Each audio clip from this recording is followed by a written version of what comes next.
Já ouviu aquela expressão, depois não diga que eu não te avisei? É assim que Deus está tratando o povo e falando através dos profetas. Nós estamos lendo o livro de Jeremias, hoje o capítulo 24. Vamos pedir que Deus nos dê a direção? Senhor Jesus, obrigado por ter a tua palavra e podermos desfrutar dela. A palavra escrita, o Senhor é o verbo.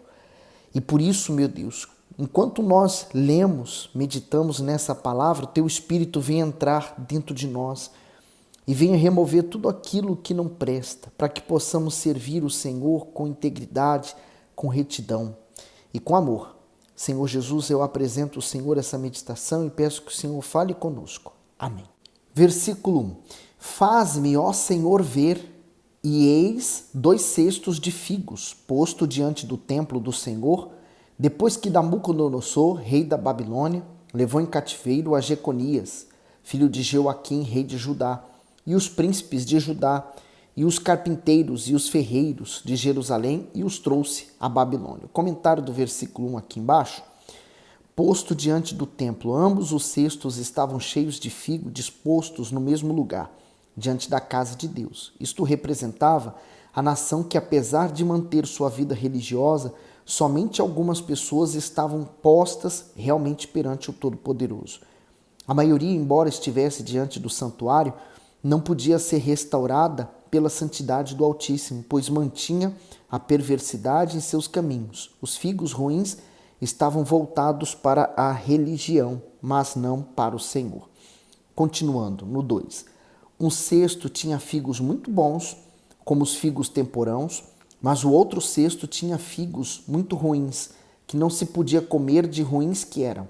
E disse-me o Senhor: que vês tu, Jeremias? E eu disse: figos, os figos bons, muito bons, e os ruins, muito ruins, que não se podem comer de ruins que são. O comentário diz: a visão de 2 cestos de figos, ao invadir Judá, Nabucodonosor provocou morte e destruição. Além disso, levou muitos judeus cativos para a Babilônia, na primeira deportação. Nesse íntere, Jeremias recebeu do Altíssimo a visão que mostrava que, embora houvesse juízo, nem tudo estava perdido. Assim, o profeta poderia se animar, porque dentre aquela nação alguns seriam poupados. Na visão, havia 2 cestos de figos, e o primeiro continha frutos doces e bons, e o segundo frutos amargos e impróprios para o consumo. Isso significa que, enquanto uma parte do povo sofreria ao passar pelo exílio, mas seria preservada para que a nação permanecesse, a outra parte seria morta. Então, no meio daquela nação havia pessoas que continuavam mantendo a sua fé, mesmo vendo toda a degradação da nação. Então, são esses que Deus iria poupá-los para manter a linhagem do Senhor Jesus, que viria muito em breve. No 4. Então veio a mim a palavra do Senhor, dizendo: assim diz o Senhor, o Deus de Israel: como a estes bons figos, assim também conhecerei aos de Judá, levados em cativeiro, os quais enviei deste lugar para a terra dos caldeus, para o seu bem. O comentário do versículo 5. Assim conhecerei, enquanto o ser humano tem dificuldade de discernir os bons dos maus, Deus atinge com perfeição os que de fato são dele, daqueles que não são. Os que são dele se tornam ainda mais valiosos quando passam por lutas ou por disciplina espiritual. E aí o Bispo Macedo sempre conta uma história de um rei que saía para caçar junto com seu servo, e um dia o servo dele deu um tiro sem querer e acertou o dedo do rei, tirou o dedo do rei. E o rei, muito furioso com o servo dele, era um servo fiel, sempre estava com ele, então mandou prendê-lo por aquele desacato, mesmo ele falando que foi sem querer, que não era a intenção dele. Bom, ficou preso. Um dia, o rei saindo para caçar junto com outros, eles foram pegos por uma tribo indígena, e aquela tribo indígena era canibal. E quando pegou os outros, então prenderam, porque iriam comê-los, e quando viu o rei sem um dedo, eles falaram assim: nós não podemos ficar com este, porque este tem a falta de um dedo. é imperfeito, então ele não é aceito. E dispensou ele, e o restante daqueles que acompanhavam o rei morreram. O rei, muito grato, né, àquele servo que havia tirado no dedo dele, mesmo que sem querer, foi soltá-lo da prisão e o honrou.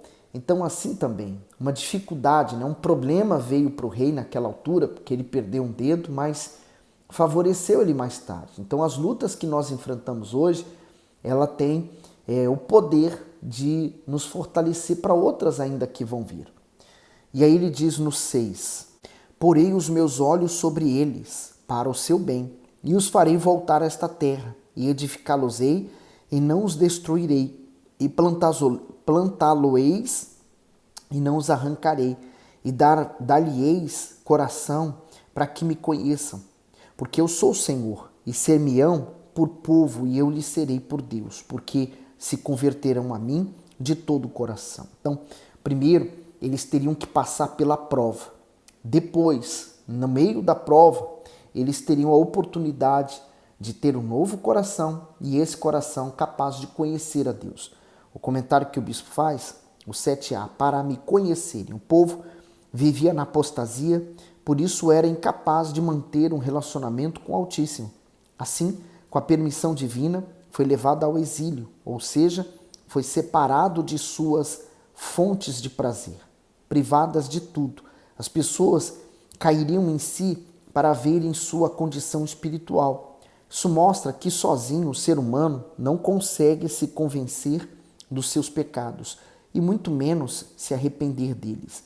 É preciso a ação do Espírito Santo no íntimo para que haja mudança. Contudo, ele só age quando vê o desejo de uma pessoa em conhecê-lo e o esforço dela em negar o seu querer em prol da vontade de Deus. Esse é o processo de nascimento de uma nova criatura. Diante disso, os valores, as reações, as intenções, os pensamentos e os sentimentos dela deixam de ser inclinados à velha natureza corrompida e somente um novo coração não é refém das emoções prejudiciais à fé e está apto a ser moldado por Deus. E é esse novo coração que Deus quer dar a todos aqueles que se voltam para Ele. Um coração capaz de amar.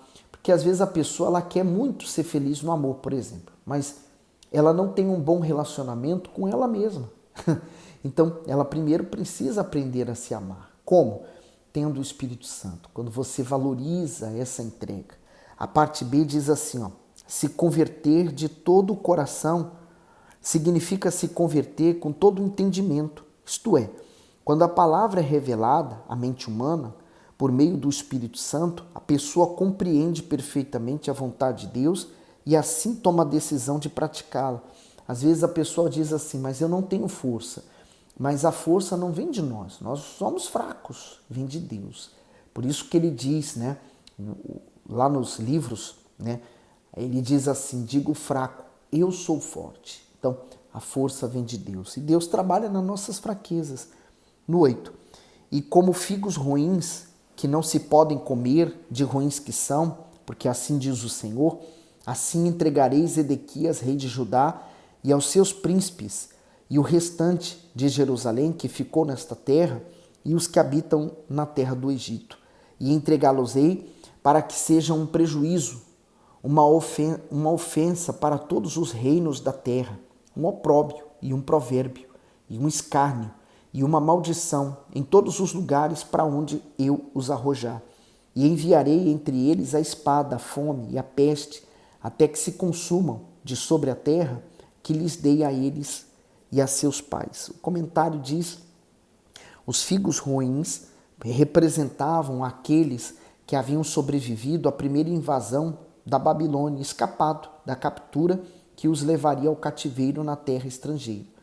Essas pessoas imaginavam que tinham se livrado da ira de Deus. No entanto, elas haviam sido rejeitadas por ele e entregues às consequências dos próprios atos.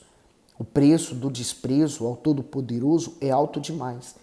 Quem não permite que o Espírito Santo opere em seu ser, torna-se um religioso que tem hábitos reformados, mas não transformados. Por viver à margem do propósito de Deus, não será poupado do mal e não será tratado com consideração por parte dele.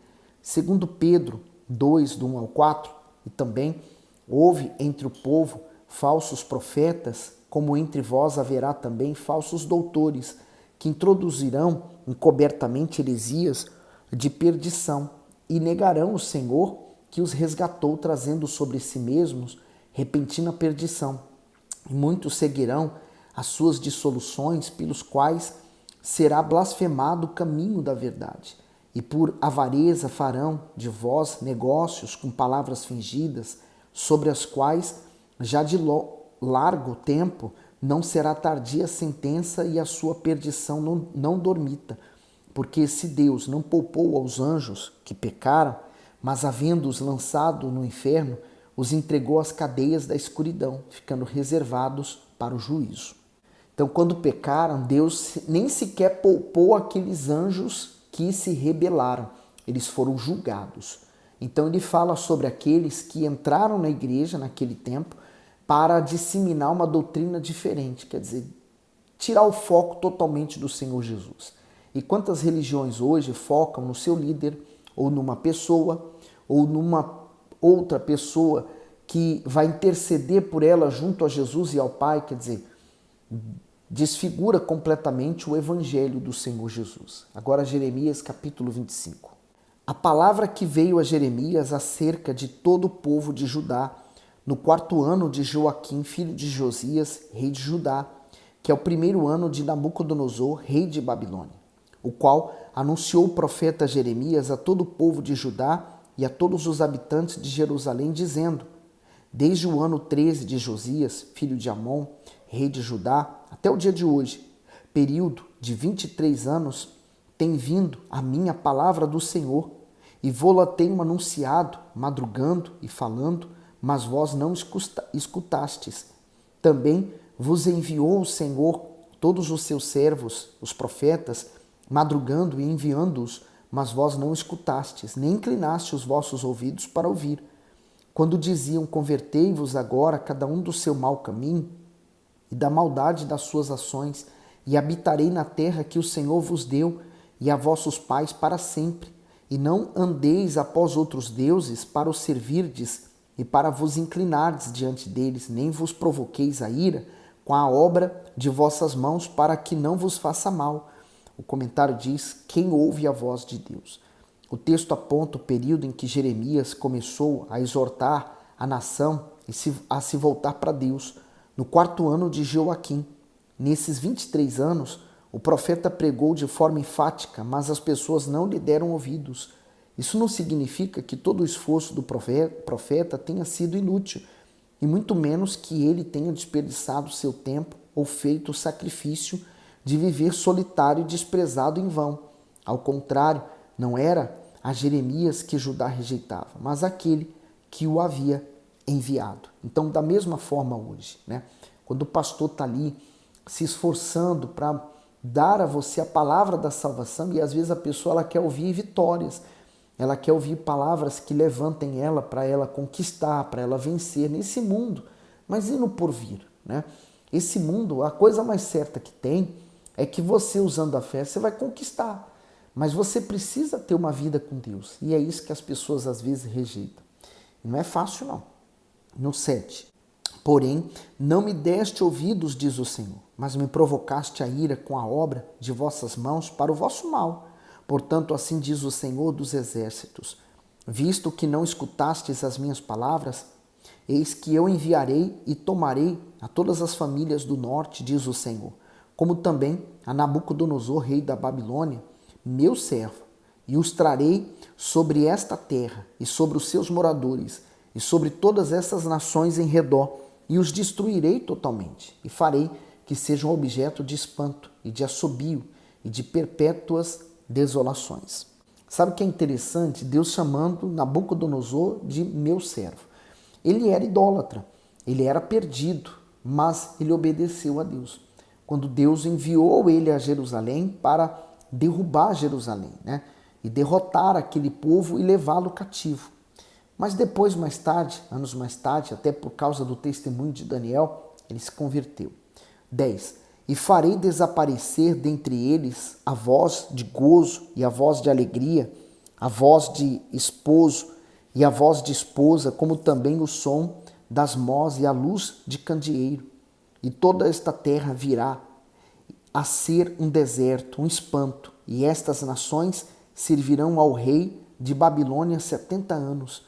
E acontecerá, porém, que quando se cumprirem os 70 anos, visitarei o rei de Babilônia, e esta nação, diz o Senhor, castigando a sua iniquidade e a terra dos caldeus, farei deles ruínas perpétuas. E trarei sobre aquela terra todas as minhas palavras que disse contra ela, a saber tudo quanto está escrito neste livro que profetizou Jeremias contra todas estas nações, porquanto também deles se servirão muitas nações e grandes reis, assim lhes retribuirei segundo os seus feitos e segundo as obras de suas mãos. O comentário diz 70 anos. Nabucodonosor serviu aos propósitos do Altíssimo para executar o juízo divino sobre Judá. Diante disso, os judeus foram vencidos e subjugados por 70 anos, cumprindo assim esta profecia. Essa contagem começa no ano 605 a.C., com a primeira deportação, e termina em 538 a.C., com o primeiro regresso do remanescente à sua terra. Embora a Babilônia tenha servido ao objetivo de Deus de disciplinar o seu povo, ela não deveria de receber a retribuição por suas próprias transgressões. Isso significa que, independentemente de quem seja, todos colhem o que plantam. Por isso Deus afirmou, com respeito aos babilônios, deles se servirão muitas nações. Eles haviam oprimido, humilhado, saqueado, escravizado e matado muita gente. Por isso, exatamente como fizeram, seriam feito com eles. Então, todas as nações, todos os reinos, ditadores, nazistas, tudo passou e tudo passa nesse mundo, Mas a palavra de Deus permanece. No 15, porque assim me disse o Senhor Deus de Israel, toma da minha mão este copo do vinho do furor e darás a beber dele a todas as nações, as quais eu te enviarei, para que bebam e tremam e enlouqueçam por causa da espada que eu enviarei entre eles. E tomei o copo da mão do Senhor e dei a beber a todas as nações, as quais o Senhor me enviou, a Jerusalém e às cidades de Judá, e aos seus reis e aos seus príncipes, para fazer deles uma desolação, um espanto, um assobio e uma maldição, como hoje se vê. A Faraó, rei do Egito, e os seus servos, seus príncipes e a todo o seu povo, e a toda a mistura de povo, e a todos os reis da terra de Uz, e a todos os reis da terra dos filisteus, de Ascalon, de Gaza, de Ecrom, e aos remanescentes de Asdod, e a Edom e a Moabe, e aos filhos de Amon, e a todos os reis de Tiro, e a todos os reis de Sidom, e aos reis das ilhas que estão além do mar, a Dedã, a Temã, a Bus, e a todos os que estão nos lugares mais distantes, e a todos os reis da Arábia, e a todos os reis do povo misto que habita no deserto, e a todos os reis de Zinri, e a todos os reis de Elão, e a todos os reis de Midiá, e a todos os reis do norte, os de perto, os de longe, tanto um como o outro, e a todos os reinos do mundo estão sobre a face da terra, e o rei de Sesaque beberá depois deles. Pois lhes dirá, assim diz o Senhor dos Exércitos, o Deus de Israel, bebei e embebedai-vos, e vomitai e caí, e não torneis a levantar-vos por causa da espada que eu vos enviei. Então, lembrando que a espada é a palavra, A palavra de Deus, ela é uma espada, ela guerreia por nós. No 28, e será que, se não quiserem tomar o copo de tua mão para beber, então lhes dirá, assim diz o Senhor dos Exércitos, certamente bebereis, porque eis que na cidade que se chama pelo meu nome, começo a castigar, e ficareis vós totalmente impunes. Não ficareis impunes, porque eu chamo a espada sobre todos os moradores da terra, diz o Senhor dos Exércitos. Tu, pois, que lhe profetizarás todas essas palavras, e lhes dirás, o Senhor desde o alto bramirá, e fará ouvir a sua voz desde a morada da sua santidade, terrivelmente bramirá contra a sua habitação, com grito de alegria como dos que pisam as uvas contra todos os moradores da terra. Chegará o estrondo até a extremidade da terra, porque o Senhor tem contenda com as nações. Entrará em juízo com toda a carne, os ímpios entregará a espada, diz o Senhor. Assim diz o Senhor dos exércitos: eis que o mal passa de nação para nação, e grande tormenta se levantará dos confins da terra. E serão os mortos do Senhor naquele dia, desde uma extremidade da terra até a outra. Não serão pranteados, nem recolhidos, nem sepultados, mas serão por esterco sobre a face da terra. Uivai, pastores, e clamai, e revolvei-vos na cinza, principais do rebanho, porque já se cumpriram os vossos dias para serdes mortos e dispersos, e vos então caireis como um vaso precioso, e não haverá refúgio para os pastores, nem salvamento para os principais do rebanho. Voz de grito dos pastores e uivo dos principais do rebanho, porque o Senhor está destruindo o pasto deles. Porque as suas malhadas pacíficas serão desarraigadas por causa do furor da ira do Senhor. Deixou a sua tenda como filho de leão, porque a sua terra foi posta em desolação, por causa do furor do opressor e por causa do furor da sua ira. O pecado foi tão grande daquele povo e o afastamento de Deus que levou Deus a essa medida para tentar recuperar o pouco que sobrou. Então, assim, Deus hoje tem tentado chamar a atenção das pessoas para os últimos dias e a sua volta, mas as pessoas andam tão preocupadas mais com suas próprias vidas e elas não percebem que o tempo está passando e elas estão perdendo a chance de conhecer o Senhor Jesus. Espero que você esteja alerta, porque o Senhor Jesus falou que ele vem como um ladrão da noite, sem aviso, sem hora prévia, sem que nós saibamos. Então temos que estar preparados a todo instante. E você? Estaria preparado para morrer hoje? Então, cuide da sua alma. Põe nos comentários o que Deus falou consigo. Deus abençoe você abundantemente e manda esse vídeo para alguém.